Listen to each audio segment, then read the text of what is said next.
আজ রাতেই বাংলাদেশের খেপুপাড়ায় ঘূর্ণিঝড় রেমালের ল্যান্ডফলের সম্ভাবনা। বাংলাদেশের মোংলার দক্ষিণ পশ্চিমে ল্যান্ডফল হবে। এই রেমালের সর্বোচ্চ গতিবেগ থাকবে 135 কিলোমিটার। আর এই ইতিমধ্যেই কিন্তু রেমালের প্রভাব শুরু হয়ে গিয়েছে দক্ষিণবঙ্গের বেশ কিছু জায়গায় বৃষ্টি শুরু হয়ে গিয়েছে ইতিমধ্যে। আমরা এবার নজর রাখবো দীঘার দিকে। সেখান থেকে রয়েছেন আমাদের প্রতিনিধি, বিশেষ প্রতিনিধি দেবজ্যোতি ঘোষ।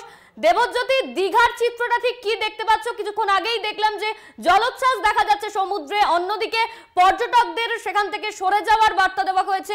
এই মুহূর্তে দীঘার চিত্রটা কি?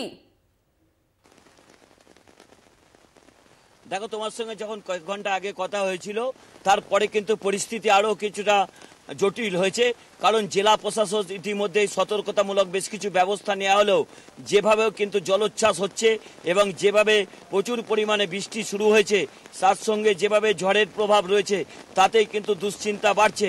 ইতিমধ্যে জেলা প্রশাসনের পক্ষ থেকে বিভিন্ন যে আশ্রয়স্থল তৈরি করা হয়েছে সেখানে কিন্তু গবাদি পশুদের পাশাপাশি সাধারণ মানুষকেও সরিয়ে নেওয়া হচ্ছে। অর্থাৎ জেলা প্রশাসনের কাছে চ্যালেঞ্জ যে যেভাবে আমফানে ক্ষতিগ্রস্ত হয়েছিল এবং আমফানে বহু মানুষের প্রাণ গেছিল তার পুনরাবৃত্তি যাতে না ঘটে সেই জন্য কিন্তু পূর্ব মেদিনীপুর জেলা প্রশাসন ব্যবস্থা নিয়েছে এবং এখানে যে বহুমুখী ঘূর্ণিঝড় সেন্টারগুলো রয়েছে আশ্রয়স্থল সেখানে কিন্তু সাধারণ মানুষকে সরানো হচ্ছে। ইতিমধ্যে তৃণমূল কংগ্রেসের পক্ষ থেকে নেত্রী মমতা বন্দ্যোপাধ্যায় জেলা তৃণমূল নেতৃত্বকে ঘটনাস্থলে যাওয়ার জন্য নির্দেশ দিয়েছেন এবং সেই মতো স্থানীয় বিধায়ক অখিল গিরি তিনি কিন্তু ইতিমধ্যেই দীঘাতে এসে পৌঁছেছেন।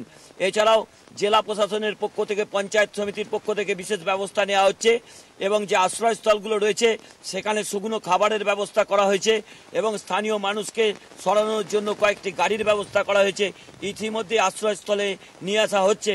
এছাড়াও গবাদি পশুদের রাখার জন্য আশ্রয়স্থলের যে নিচের জায়গাগুলো সেখানে ব্যবস্থা করা হচ্ছে।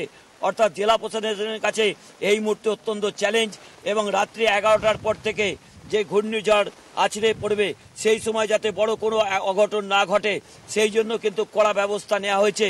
ইতিমধ্যে যারা পর্যটক রয়েছে তাদের কিন্তু একেবারে সমুদ্রের ধার থেকে সরিয়ে দেওয়া হচ্ছে এবং যে হোটেলগুলো রয়েছে সেই হোটেলগুলো কিন্তু খালি করার নির্দেশ দেওয়া হয়েছে এবং নতুন করে বেশ কিছু পর্যটক এই ঘূর্ণিঝড় দেখার জন্য তারা এসেছিলেন দীঘাতে, তাদেরও কিন্তু নতুন করে ঘর দেওয়া হচ্ছে না, তারাও কিন্তু যথেষ্ট বিপদের মধ্যে পড়েছে। অনন্যা, ধন্যবাদ তোমায় দেবজ্যোতি। ঠিক দেবজ্যোতি যেমনটা জানালো যে দীঘার পরিস্থিতিও কিন্তু ক্রমেই খারাপ হচ্ছে, যত সময় এগোচ্ছে তত কিন্তু জলের যে উচ্ছ্বাস সেই উচ্ছ্বাস বাড়ছে। অন্যদিকে দীঘায় কিন্তু পর্যটক যারা এসেছে তাদেরকে কিন্তু সমুদ্রের কাছ থেকে সরে যাওয়ার নির্দেশ দেওয়া হয়েছে, বারবার মাইকিং করা হচ্ছে।